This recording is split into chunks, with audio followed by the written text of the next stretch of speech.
क्या कभी आपने किसी चोर को न्याय की बात करते सुना है? क्या गलत करने वाला सच में सही होने का दावा कर सकता है? आज की कहानी है एक धूर्त भेड़िए की, जो खुद अन्याय करके भी न्याय मांगने लगा। एक घने जंगल में एक भेड़िया रहता था जिसका नाम था भग्गू। भग्गू बहुत चालाक था और हमेशा आसान शिकार की तलाश में रहता था। एक दिन वह कई घंटों से भूखा था।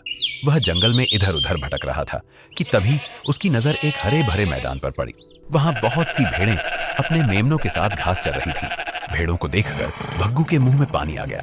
वह चुपके से एक झाड़ी के पीछे छिप गया और इंतजार करने लगा कि कोई मेमना उसके पास आए।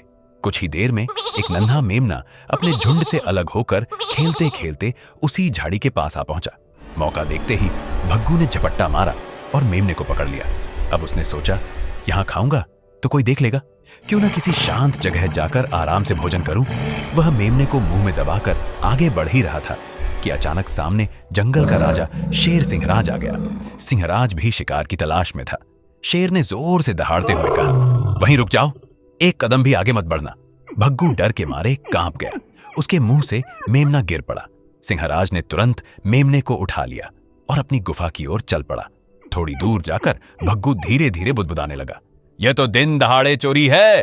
क्या जंगल के राजा को किसी का शिकार छीनना शोभा देता है? राजा को तो न्याय करना चाहिए, लेकिन यहां तो वही अन्याय कर रहा है। सिंहराज ने उसकी बातें सुन ली। वह पलटा और जोर से हंस पड़ा। फिर बोला, अरे भग्गू, कितनी अजीब बात है। एक चोर न्याय की बात कर रहा है। क्या यह मेमना तुम्हें किसी ने उपहार में दिया था? तुमने भी तो इसे झाड़ियों में छिपकर पकड़ा है। जब तुमने किसी और का हक छीना तब तुम्हें न्याय याद नहीं आया, और अब जब तुम्हारे साथ वैसा हुआ तो तुम्हें अन्याय दिखाई दे रहा है।